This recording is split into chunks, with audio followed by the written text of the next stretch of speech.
Vedanta Paribhasha. There is a beautiful and quietly radical text that has waited centuries for the right moment to be heard. It was composed in 17th century Kerala, during the years when the Mughal Empire was at its height and European trading ships were beginning to appear along the Indian coast.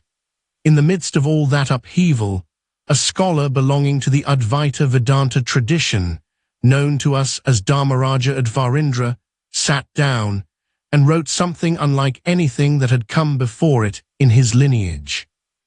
Not a hymn, not a commentary on ritual, but a precise and systematic account of how human beings come to know anything at all, and what that process of knowing reveals about the deepest nature of the one who knows. The text is called the Vedanta Paribhasha, which means something close to the technical definitions of Vedanta, or the terms of Vedanta made exact. Its purpose is to answer a question that centuries of debate had left unresolved. How does the recognition of one's own nature actually occur, and what makes that recognition valid? These are the 12 movements of that inquiry, read now as Dharmaraja set them down. The first matter the text takes up is the definition of valid knowledge itself, what the tradition calls prama. Knowledge, Dharmaraja insists, is not a vague feeling or a hopeful guess. It is a precise cognitive event. He defines it this way: valid knowledge is that apprehension which has for its object something that is uncontradicted and previously unknown. This definition has two guards standing at its gate. The first guard is non-contradiction. Imagine you see a glint in the sand and think gold. You run toward it, but when you pick it up, it is tin. The first cognition, gold, was contradicted by the second. Therefore, it was not knowledge. It was an error. If what you call truth today can be proven false tomorrow, you have not found truth. You have found only a more refined form of confusion.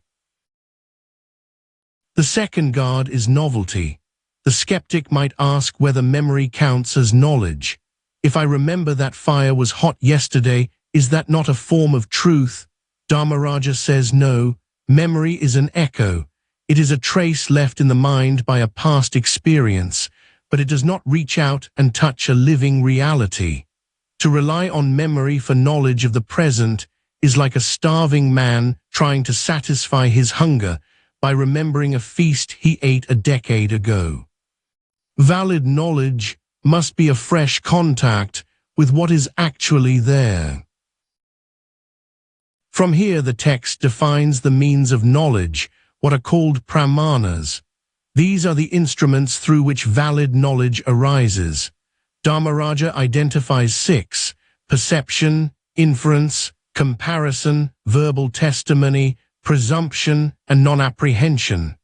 The work of the text is to examine each of these instruments with care, showing how each functions and what it is capable of revealing. The second matter is perception, which Dharmaraja calls pratyaksha.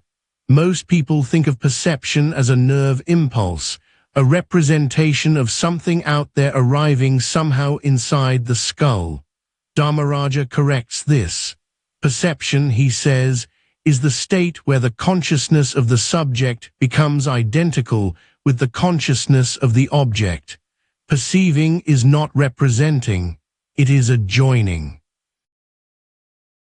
To explain the mechanism, he offers a hydraulic image. The mind, he says, is not a ghost. It is a substance, subtle and luminous, capable of stretching and flowing and taking on shapes. Think of a great tank of water held inside the body.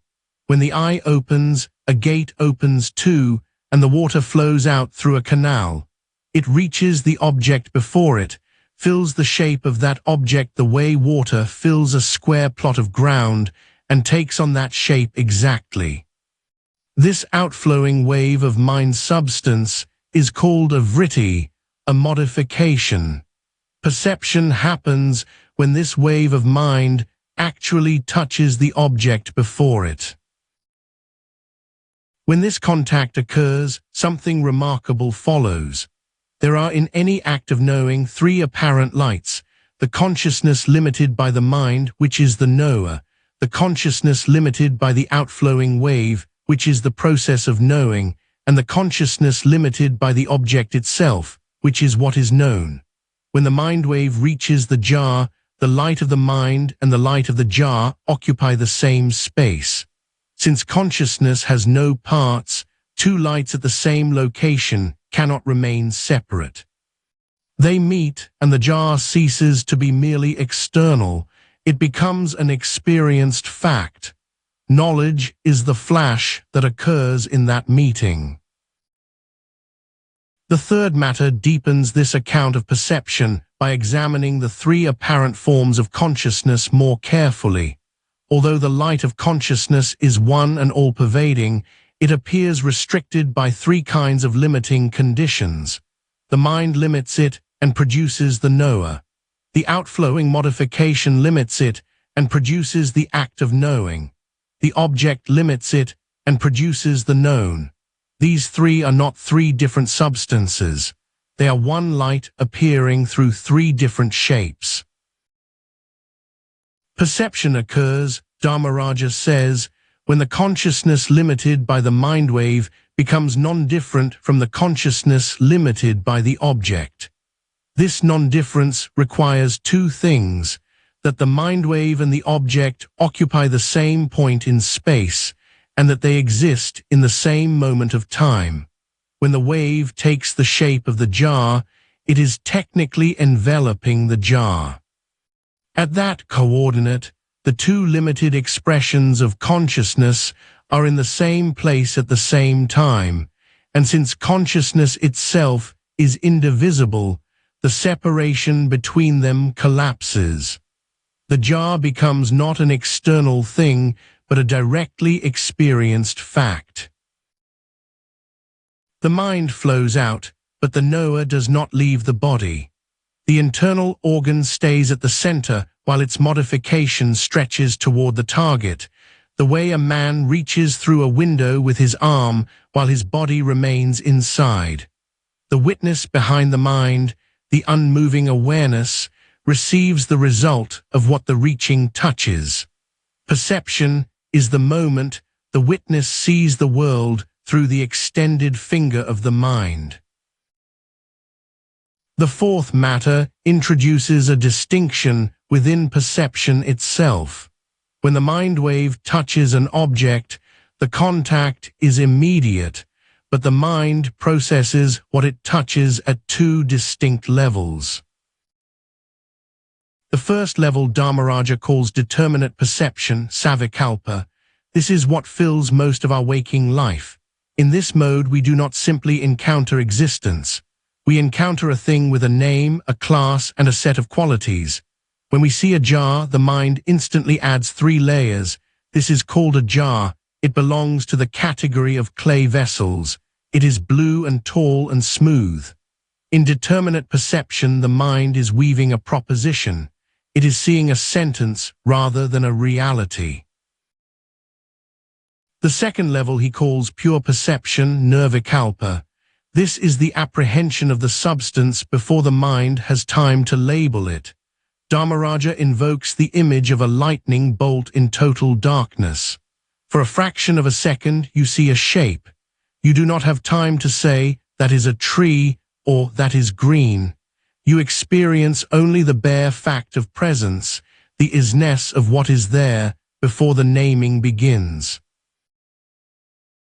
To show that this kind of perception is real, he offers a famous example. You saw a man years ago. Today you see him again in a different city wearing different clothes. You say, this is that same man. To make this recognition, the mind must strip away the differences of time, place, and appearance, and hold only what is identical across all of them. That stripping is nirvikalpa perception. It is the grasp of the essence that survives every change of costume. This matters because ignorance lives in the attributes. The ghost of jar-ness makes you forget the clay. The appearance of individual personality makes you forget the ground from which it rises. The task of the seeker is to learn to separate the isness of a thing from the form it temporarily wears. The form is a modification.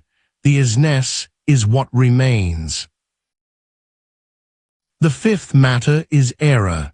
If perception is a joining of consciousnesses, the skeptic asks, how can we ever be wrong?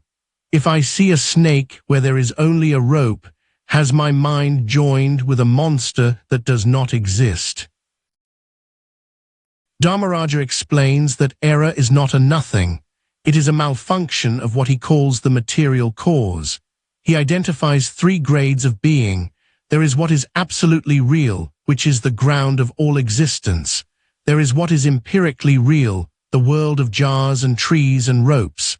And there is what is merely apparent, the snake seen in twilight, the water seen in a mirage, the events of a dream. Error happens when the apparent layer is grafted onto the empirical foundation. When you see a rope in the dim light and scream at the snake, the mind wave flows out and touches the rope. But because of the darkness, or because of fear, the ropeness of the object is hidden. At that point, something within the mind wave itself undergoes a transformation. It manufactures an object called snake. This snake is not merely a thought inside the head.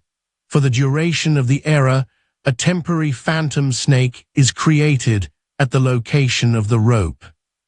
It is neither fully real, because it vanishes when a lamp is brought, nor fully unreal, because it can be seen and felt and feared. It belongs to a third category that Dharmaraja calls indescribable.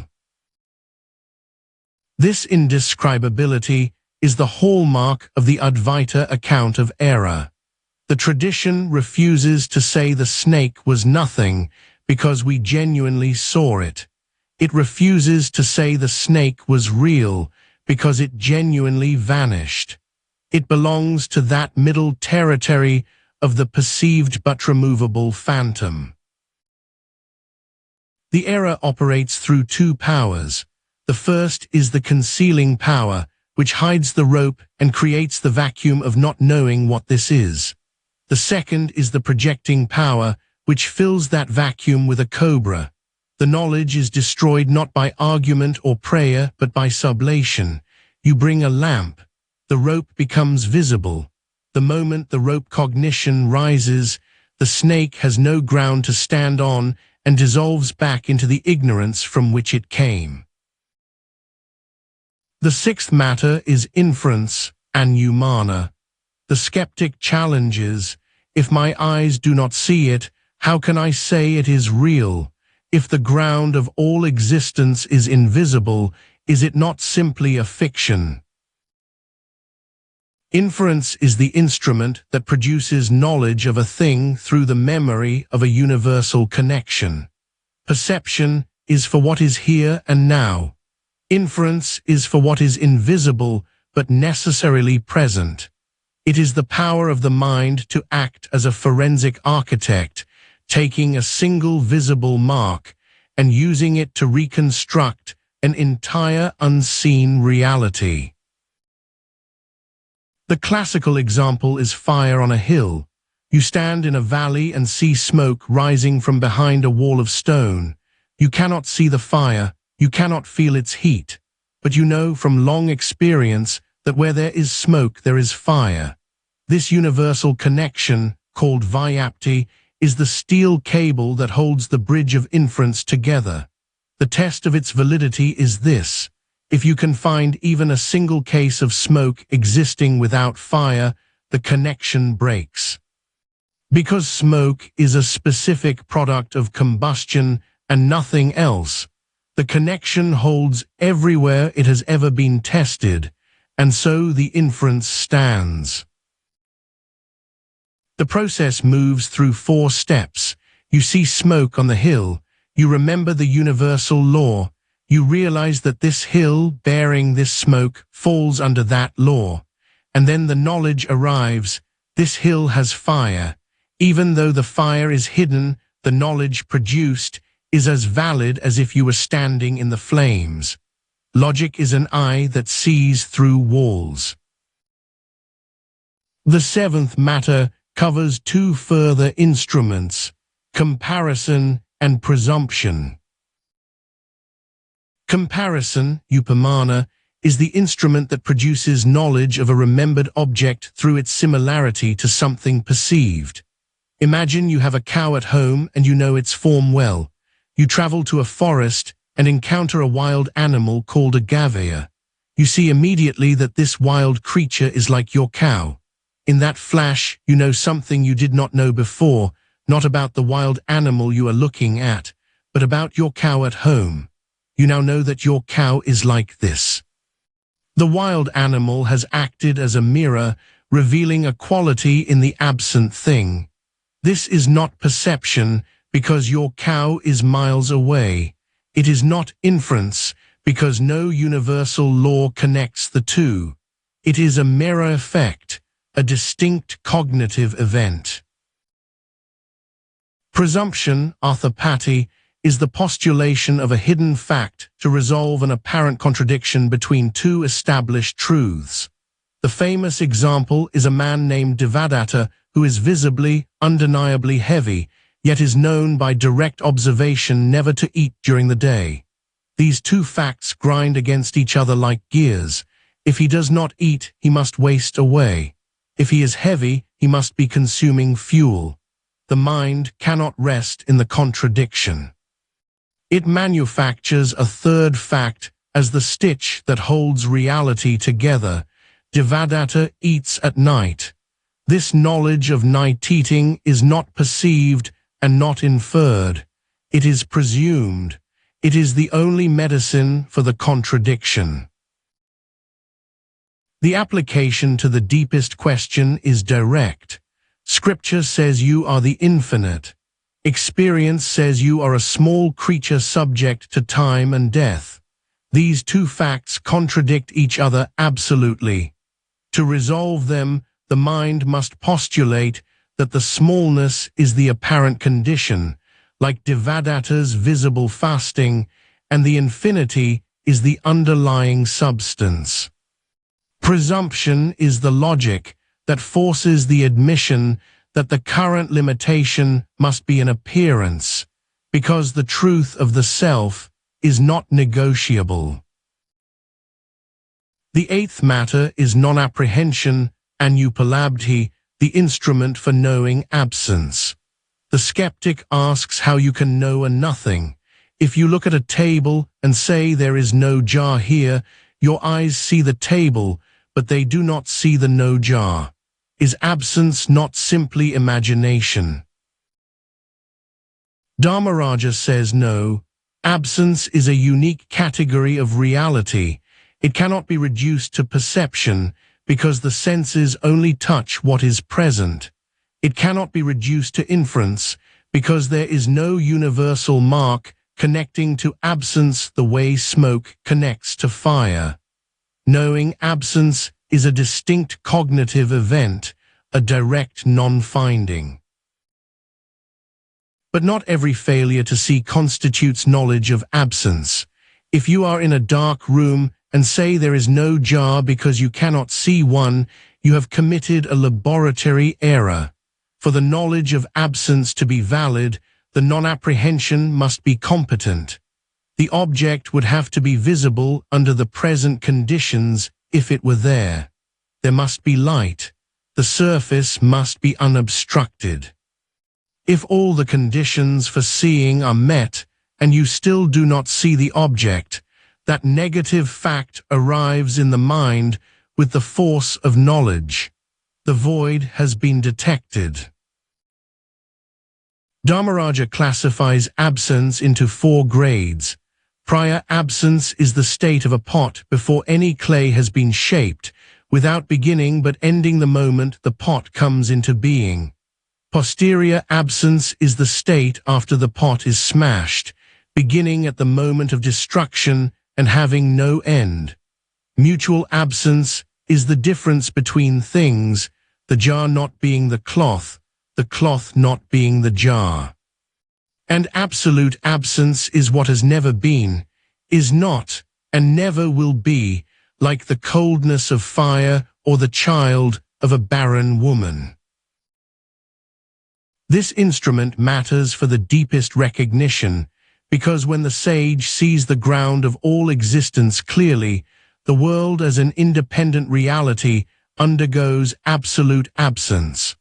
Not the posterior absence of something smashed, but the recognition that the world never had independent existence to begin with. Non-apprehension is the confirmation of the silence that follows the vanishing of the phantom. The ninth matter is verbal testimony, shabda. The skeptic objects. Words are ripples in the air, symbols invented by human beings. How can a collection of sounds reveal what lies beyond all speech? Is scripture not simply a book of rumors?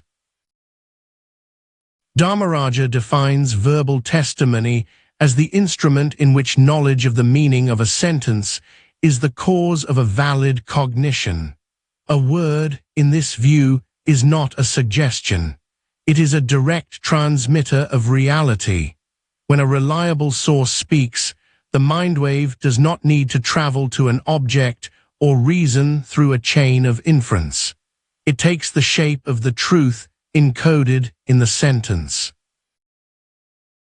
For a sentence to function as a valid instrument, it must pass 4 tests. The words must need each other, reaching out toward one another to complete a meaning. The meaning must not contradict what other instruments have already established. The words must be spoken together, not scattered across time, and the context must make the speaker's intention clear. Beyond these tests, the text introduces the logic of implication. Sometimes the literal meaning of a word is a wall, and to find what the sentence actually means, you must read through it. The classical example is the statement, "The village is on the Ganges." A village cannot float on water, so the literal meaning is set aside, and what is meant is the village on the bank of the Ganges. In the Advaita reading of the great scriptural sentence, "that thou art," a similar but more radical operation occurs. The apparent meaning of thou points to an individual limited creature. The apparent meaning of that points to the infinite ground of all existence. These two cannot simply be identified as they stand, because their surfaces contradict each other. The implication cuts through both surfaces, setting aside the individuality on one side and the cosmic lordship on the other, and holding only the identical awareness that underlies both. What remains after that stripping is the recognition the sentence was always pointing toward. The most striking claim of this section is that verbal testimony can produce direct perception. The example is the story of 10 men who cross a river and then count themselves to make sure all have arrived safely. Each man counts the others but forgets to count himself. They reach 9 and are convinced the 10th man has drowned. A passerby observes them and says, "You are the 10th man." The man does not infer that he is the 10th. He does not remember it. The sentence hits his mind, and he immediately perceives his own presence as the missing person. He was never absent. He had simply not counted himself. The scriptural sentence, "that thou art," is exactly this. It is not a theory to be evaluated. It is the sentence that reveals the one who was never missing. The 10th matter turns from the instruments of knowledge to the subject matter itself, to what the text is trying to know. That subject matter is the one non-dual self-luminous reality. But in the field of ordinary experience, this single reality appears as a divided system, split into the individual soul seeking liberation and the Lord who projects and governs the universe. The individual soul, the jiva, is not a separate substance from the ground of all existence. It is that ground conditioned by the internal organ, by the mind. Consciousness is like the vast space that pervades everything. The mind is like a jar. When space is enclosed within a jar, we call it jar space. Does the space inside the jar differ from the space outside? No. But the jar space appears limited, located, movable. It seems to belong to the jar. The individual soul is consciousness that believes itself to be jar consciousness, small and located in a body, subject to birth and growth and death, because it identifies with the walls of its container. The recognition is that the walls are transparent and the space was never divided. If the individual soul is consciousness limited by a small container, the Lord is consciousness associated with the total power of appearance, what the tradition calls Maya. The distinction is this: the individual soul is a slave to that power, blinded by its own small portion of confusion. The Lord is the master of that power, using it as a craftsman uses a tool, weaving the stars through it, knowing its nature. The Lord possesses something like omniscience, because the mind of the Lord is the entire universe. But Dharmaraja is careful to note that even lordship is a relational truth, true within the order of appearance. From the peak of what is absolutely real, there is no ruler, because there is nothing other to be ruled. Maya, the power of appearance, is the material cause of the world. It has no discoverable beginning, because time itself belongs to it. It is not a mere absence of knowledge, but something positive, something that actively projects a false appearance. And it is removable. It vanishes entirely upon the rise of clear understanding. The world it projects is classified at 3 levels. The absolutely real is the ground, never contradicted by anything. The empirically real is the world of jars and bodies and laws, real until the waking to what is absolutely real. The apparently real is the snake in the rope, the dream mountain, real only for the duration of the specific era. The individual soul and the Lord belong to the empirically real. They are true for the one who is still in the ward. The purpose of the entire inquiry is to move from the ward to the open sky, where the distinction between the one seeking and the one sought is revealed as the final appearance cast by the shadow of Maya. The 11th matter is creation, srishti. Creation in this framework is not the production of something from nothing. It is the manifestation of what was unmanifest. It is the process by which the latent information stored in Maya is projected into the field of experience. Just as a man wakes from sleep and finds his world reassembling itself, his debts and his name and his face in the mirror all returning, the Lord wakes at the beginning of a cycle and projects the universe according to the record of past actions accumulated across all previous cycles. The universe is a cosmic memory made visible. The unfolding follows a sequence from the most subtle to the most dense. From the harmony inherent in the power of appearance arises space, whose quality is sound. From space arises air, whose qualities are sound and touch. From air arises fire, whose qualities are sound, touch, and form. From fire arises water, whose qualities are sound, touch, form, and taste. From water arises earth, whose qualities are sound, touch, form, taste, and smell.